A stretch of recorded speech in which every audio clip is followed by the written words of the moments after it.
if there's fear, sadness, hurt, there's also anger. So there's always these four levels. Then after you explore those, then you'll get in touch with what do I want? And that's where you know when it's time to start dating again. Thank you so much for joining us today on Second Act TV. Today, I'm so happy to welcome back the best-selling author of the most trusted and well-known relationship book of all times, Men Are From Mars, Women Are From Venus, Dr. John Gray. John, thanks so much for being here again. It's a pleasure, always a pleasure. Well, and incidentally, I do have your most recent book sitting behind me, Beyond Mars and Venus, which is the update to your iconic bestseller, and we'll have the link in the show notes below, as well as all your other stuff that viewers can Thank you. access. What I would like to talk about today is actually pick up on a conversation that we had, gosh, roughly 3 or 4 years ago, and that's starting over after the loss of a loved one. A topic that you bring not only your professional expertise to, but a very, very personal one. And just to give some quick context to our viewers, you lost your wife, Bonnie, of 34 years. I think it's roughly 8 years ago now or so. Yeah, about 8 years. Well, you went through the grieving process that which you eloquently explained in our segment. I'll make sure that we link to all that. And then you started, well, you opened your heart up again for love. You did find love, and you're remarried again. So this is the outcome that so many of our viewers are looking for. What do they need to understand that they might not otherwise know? Actually, I wrote the book, Mars and Venus Starting Over, before my wife died, but it was a very important book that people needed to experience. I went through a divorce before I married Bonnie. So I married Bonnie. We stayed together almost 34 years till she passed. But before that, I was married for a few years when my heart was innocent and my heart was broken. She fell in love with another man. It was a big story. But that was devastating. And based upon going through that process, I wrote the book Starting Over for people who had gone through a divorce. And I also said it's very similar to losing a spouse. So whether it's divorced or a spouse, I'll be referring to those ideas in terms of what I needed to know. Now, when it's a spouse, you didn't choose to leave. And so it's more sweet to heal, but it takes longer to heal. When I say I've healed my heart with Bonnie, I miss her quite a bit. And yet my heart fills up with my new partner and with my grandchildren. So I'm not missing her at those times. But my wife also has a job in which she travels for her job. I miss my wife, but I miss Bonnie as well. Okay. So what I'll just say is what I do at those times, because I didn't choose to lose her in my life, my feeling is I just say to myself, okay, I'm feeling sad. I'm feeling lonely. I miss Bonnie. And then that's painful. I can still feel the pain. Then I say, but why do I feel the pain? Why do I miss Bonnie? Because I love her so much. And even just now, just saying that, even though I wasn't feeling much pain at all, but just connecting to missing her. Why do I miss her? Why is it painful? Because I love her. And when you say because I love her, the love comes up and heals the pain. See, instead of feeling pain, now I feel a little teary-eyed and I feel love. And that's very important for people to know. But whether it be from a divorce where it's you're not really missing that person. You might be even glad to be without that person. The truth is someone did die and the dream died. You bond with somebody. And even if it's a relationship that's not working, you still had sex with them for a while. You bond with them and they become like an appendage. So when that person's not in your life, even if you don't want them in your life, they're still a part of you. You feel as though something's missing in your life and it's a part of you, and your brain thinks, I don't need love, I need that person to feel love. And until you find somebody else to bond with, you don't get over it. Very important for single women, more so for women, but also for men. But women bond more because they have higher estrogen levels. So my recommendation for women and for men is to start dating as soon as possible. Now, you do have to go through a grieving process, and I'll talk a little bit about that. But as you move through that, you also need to change your behavior and start dating people, but not from the point of view of, okay, I'm going to fall in love, I'm going to go have sex, but you need companionship, you need to feel supported. so that you start attaching to somebody else. So your brain will start connecting. Otherwise, you're still going to feel, part of you is going to feel abandoned and alone because you can't get love. And it's not intellectual, it's biological. Well, you bring us to an interesting point, which is, so many say, well, it's too soon. You get so much criticism, first of all, when you lose someone and you start dating again. What's the right, like it's anybody's business. But But what, you do get what, criticism. oh, absolutely, Your absolutely. kids as well. My kids were very upset with me. Well, that's another good question. I actually was going to get to that later, but since you brought it up, the guilt that comes up, and I'm not saying you felt guilt, I'll ask you that, but all the stuff that's in your head before you even start again, how do you deal with that? How do you know you're ready?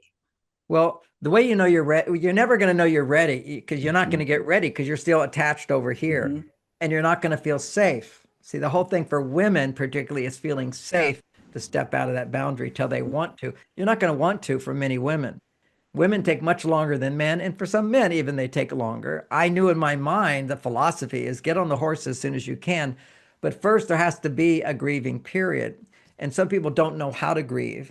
So, a brief story on a grieving is journaling a lot. What you do is you journal all the good qualities of your partner, or if you're not feeling all the good qualities because you've got a divorce, you have to journal your feelings of abandonment. And even if you're the one who chose the divorce, you still feel they ruined your life. Okay. It's just like nobody leaves a relationship if they think it's all working. So, so you have to connect with that part of you that was in love through forgiveness and realizing we just couldn't make it work and I'm going to move on. So it's getting in touch with your soul's desire to not be alone, to be connected. What that would be is a whole journaling process of writing out what you're angry about, writing out what you feel sad and hurt about, writing out then your fears. Will anybody love me again? Will I be happy again? Will the same problem happen again? How do I know if it's the right person? Do I really need this? These are all fears that everybody has. And everybody also has anger. Anger is, I don't like this. I'm mad about this and I'm mad. You've been disappointed on an emotional level. You've been betrayed. You gave your heart to someone and it didn't come back to you. So there's a feeling of betrayal, and some people are too nice to feel that. But what I have to do with my clients is make sure that I go with what emotion they can feel, which is often sadness or hurt, or they're in complete denial and they go, I'm glad to be out of that relationship. Well, okay, but you need to process that there is a feeling of abandonment and rejection, and you have to give yourself permission to feel angry, to feel sad, to feel afraid, and to feel sorry. That's where you make amends. You have to reflect on, okay, what were my mistakes in the relationship? It's very hard, particularly for women, to feel trust in a man again, that you can open your heart, that you can get naked with somebody and you can open your heart to them and let them affect you. That's what relationships are. You're letting somebody influence you in a more profound way than anybody else can. And that vulnerability happens when you have sex, which is why you don't want to jump into sex right away. But so you set your mindset when I do start dating, it's not going to be I'm going to have sex right away and I'm not going to get naked right away. I'm going to be very clear. I'm just looking for some companionship, some friendship, and maybe something can happen. But I highly recommend that you don't go out and have sex or in your mind, you think, oh, men want that. No, men also want companionship too. And some men, as they get older, sex is not as important to them. What they're looking for is companionship as well. Well, you've brought up a lot of points right now, which really lead us into one of the main topics that I want to focus on, and that is that there are two people. What does the person who is dating a widow or widower really need to understand about this process? Because when, like at the top of the show here, you were explaining how much you miss Bonnie, the love, I love her. I know that somebody like me who is insecure attachment, that would be really hard for me to deal with. What is it that people like myself or people in general need to understand about dating a widow and widower? Well, what you've just touched on with the Mm-hmm. insecure attachment is you Yes. want to feel number one. You don't Yes. want to be second base to somebody else. And Mm-hmm. I understand that. And some people kind of, when I give this example, because my wife, when I married her, it wasn't before I married her, but after I married her, she said, do you love me more than your wife? It was like, so I'm going to give people the answer. I didn't like figure it out. It just came true, but it is true. Is what I told her is I will always love Bonnie. You know, we spent, actually, I knew her for 40 years. She's a big part of my life Mhm. and a part of me. It doesn't mean I don't love you. What I actually said is after going through the grieving process and healing my heart is much bigger than ever before. It really is. If I, as a writer, I'm going to give examples for this other than my marriage.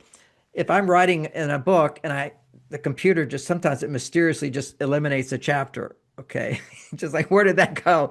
And I can't get it back. In my mind, I'm thinking, I'm really struggling with, I don't like it that much. I might get rid of it. But if I lose it, suddenly it's the best chapter I've ever written. Anytime you lose something, it becomes more important to you. It's like sometimes I loan things out and finally I get them back. I miss them a lot. I didn't get it back, but then I don't use it. Okay. Yeah. So we value more the things we lose because as Mhm. human beings, we can't keep our hearts open all the time. But Mhm. loss, if you grieve the loss, will open your heart more. So I told my wife, honest, I said, I'll always love Bonnie, but grieving the loss of Bonnie has opened my heart up more. So you're going to get a much better husband than Bonnie, and I love you more. I can't because I can love you more. See, there's a place in my heart. I'm just so much more of a loving person now. Mhm. I love my children more, my grandchildren more. Everything opened up by grieving a loss. Anytime we go through a difficult time and you get through it, you become stronger and your love becomes stronger if you process it. So that's the Mhm. process. So she knows I love her. And we do a reassurance exercises all the time, which I think, whether it's starting over or not, is really good for women. Because when you just said you're insecure attachment, every woman is insecure attachment and every man is avoidant attachment. That's all just talking about differences between Yeah. men and women without pointing out that this is women and this is men. And Yeah. it does reverse for some people. If men are too far on their female side, they're not making enough testosterone, then they will start having anxious attachment. So there's a little exercise for women who are starting over at a certain point when insecurity comes up. I call it the reassurance exercise. 4 times a day, the man pursues the woman. It's like a little game. You pursue her to give her a hug, an 8-second hug. She doesn't initiate it at all. He initiates that. And then after one of those hugs, she initiates the reassurance exercise where she says the following: Do you like me? It's a script. You just follow the script. He says, I like you. He says, yes. She says, Do you love me? Yes. How much do you love me? With all my heart. Do you think I'm beautiful? And you will feel his heart will totally open up. He just needs a little foreplay for his mirror neurons to open up. See, men do not feel their love all the time. We can't. We don't have the hormones for it. We can love our partners, but we don't feel the love. Women can actually be mad at their partner and feel the love because they have high estrogen. Well, and I think you also mentioned that because we've talked about anger quite a bit here, processing that, and the point is that a lot of people there is anger towards the person that left, that died. Yes, and that's really hard to express anger at somebody who died because you tend to put Right. them on a pedestal. Your brain will tend to, you're missing them. You'll tend to look at them as perfect. And they weren't. Yeah. And so it's confusing. But we just need help to know that if there's fear, sadness, hurt, there's also anger. And so you give yourself permission to express it. But you may not want to go tell other people you're angry, but you can journal it. That's the whole point of this exercise. So there's always these 4 levels. Then after you explore those, then you'll get in touch with what do I want? And that's where you know when it's time to start dating again. You're grieving through, and I want to feel love. I want to do this. I want this. I want this. I want this. That awakens your motivation to start dating again. Now, Mhm. I think everybody has to go by their own feeling, but if you wait more than a year, you're taking too long, way too long. We're not talking about having sex. We're not talking about getting married. We're talking about if you're a woman creating a space for men who are interested in you, who you would never marry, let them take you out. You don't, often women feel, well, if I'm not going to put out for you, I don't want to lead you on. You're not leading any man on. When he pays for your dinner and you smile, you gave him a gift. Women have to understand men and women are different. Mhm. Whenever you appreciate what a man does for you, you've given him a gift. You owe him nothing more. Women are Mhm. reciprocal. You do something for me, I want to do something for you. What you just did for him is nothing other than how you responded to what he provided for you. Now, what if you were this popped in my head. If you're counseling someone on the other side of that, would would you recommend, I mean, would you want them to date someone who's not there, who is just dating to get out there to get practice? I mean, if they're looking for a committed Are we relationship, is talking that about a fair? man who's with a woman saying, Yeah. I just want to date, you have to be upfront about it. I'm not interested in a serious relationship, but I am interested in companionship and friendship. In that context, everything's clear. Okay. Nobody's going to feel cheated. Right. Well, you brought up something that, at least in my head, was not clear. Now it is that when you say dating quickly, it isn't, like you said, it's not for sex, it's not for the one, but Right. it's for the companionship, and you don't have to feel guilty about, well, I And you mean, don't have to feel guilty about it all. And you could practice your new skills because if it was a divorce, you clearly don't have the skills. No matter how much you think the other person's the fault, you don't realize how you're contributing to the problem. Because mhm, women, that's why my most recent book that's about to come out is yes. how to be happy with or without a man. If you can't be happy without a man, then when you're with a man, he's going to feel the job of making you happy, and that's too much. His job isn't to make you happy. His job make you happier. You have to come from a place of more fullness within yourself, but allowing him to give you more. But there still is this dynamic of you receive, he gives. But first you have to have a life so you're not too needy on him. In closing, or wrapping this up today, when you've gone through this, you lost, well, you were divorced. I went through divorce then and you that was a then huge, yeah. huge thing. I didn't know how to go through it, but I learned. And this one was the most painful thing in my life. However, I've only grown from it. My heart is bigger. And within 2 years, I found the woman of my new woman of dreams. And what Mhm, I would say about that is being more mature, I knew what I needed from a woman. mhm. Okay. She's not perfect. Bonnie wasn't perfect, although when I married Bonnie, I thought she was Yeah. perfect. And You then were problems younger. show up and everything.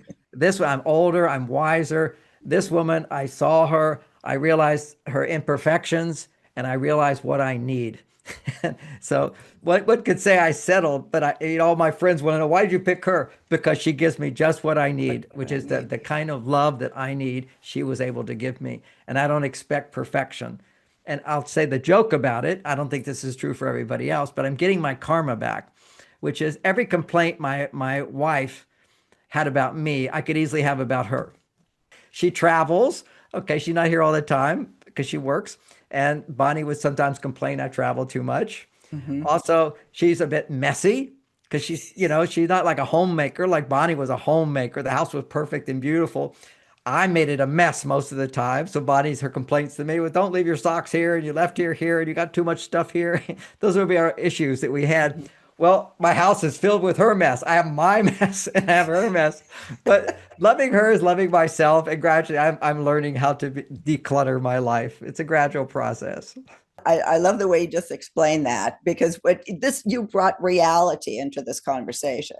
That's why I always like talking with you, because you are willing to be are you being vulnerable, John? Is that what vulnerable? Authentic. I'm authentic. And Authentic, yeah. that's the good thing about being older and wiser is like all this complaining and criticizing and judging and trying to change somebody. None of it works. Just love your partner. And for women, love him, but learn how to ask him to do things for you. Well, John, thank you so much. I always appreciate your time. I will link to all of your information, to all of your books and your website. You have tons of courses, webinars. You always have wonderful information. John, thank you. And I look forward to our next conversation on Second Act TV. Thank you.